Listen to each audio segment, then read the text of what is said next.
কেমন আছেন মা? আমি চিকিৎসার সময় খোঁজ নিয়েছিলাম, মনে আছে তো? আশীর্বাদ আছে তো? আজকে আন্তর্জাতিক নারী দিবস, আপনার মতো নারী আর কয়জন আছে?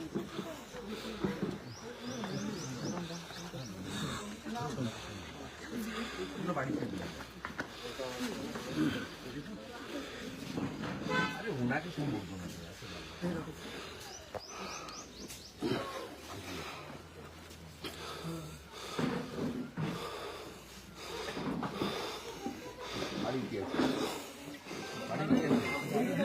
দিদি আসুন, দিদি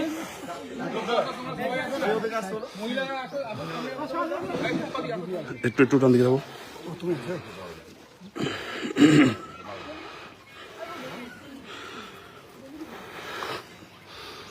রাখলাম আমি রাখলাম।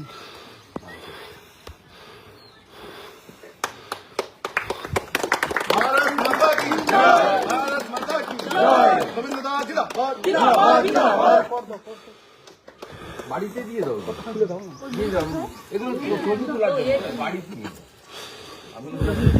এগুলো ধরে বলুন আপনি কেমন আছেন? চিকিৎসা ঠিকঠাক হচ্ছে? হ্যাঁ, কখনো চিকিৎসার অসুবিধা হলে আমাকে জানাবেন। নাম্বার তো দেওয়া ছিল, গতবারে আমার লোক এসেছিল তো। আপনার ডাক্তার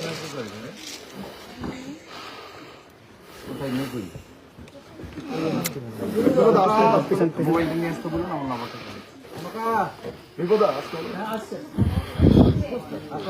মোবাইলটা আনতে বলতে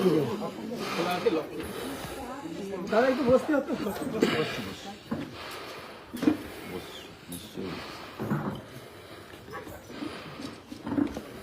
লকটা খুলতে হবে। মোবাইল করে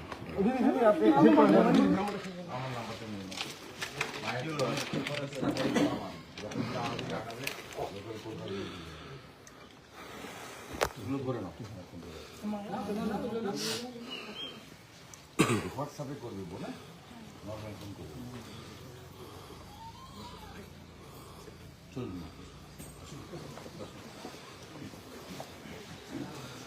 এখানে তো বলবে না, বাইরে বলবে।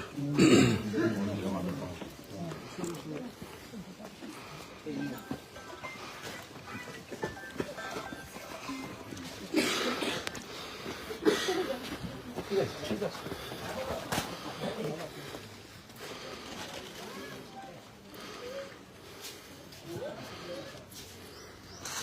পূজা করেন তো আপনি?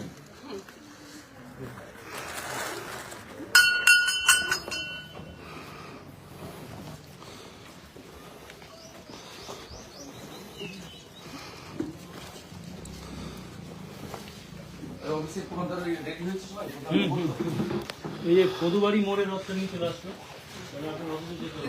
মেন রোড উঠে ওখানে রাস্তা কেন আমি দুপুরে আসতে পারতো ওই এর কাছ থেকে ওখানে টোলের এই দিকটা দিয়ে এখানেও যত প্রপার গাজর ব্যাগ কভার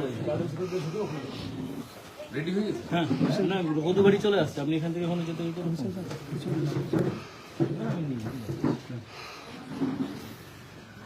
কোনো সুবিধা হলে জানাবেন। আপনি সুস্থ থাকবেন, ভালো থাকবেন, আমাদের আশীর্বাদ করবেন। আর যদি কিছু নির্দেশ থাকে বলুন।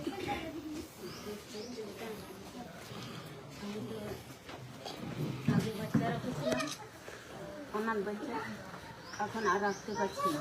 আচ্ছা, আর্থিক ব্যবস্থা আমাদের খুবই। কতজন বাচ্চা রাখতেন আপনি? আগে অনেকজন বাচ্চা থাকতো। আচ্ছা, এখন আর আর্থিক ব্যবস্থা আপনি আপনার মেয়েকে দিয়ে লিখে পাঠাবেন, যতটা পারি আমরা করবো।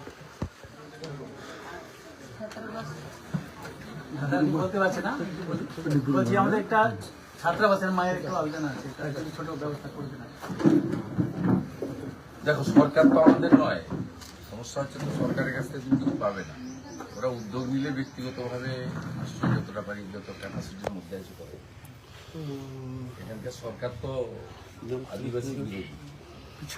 গতকাল দ্রৌপদী মুর্মুর সঙ্গে মহোদয়ের সঙ্গে যা করেছে শুনেছেন খবর, আপনি টিভিতে দেখেছেন?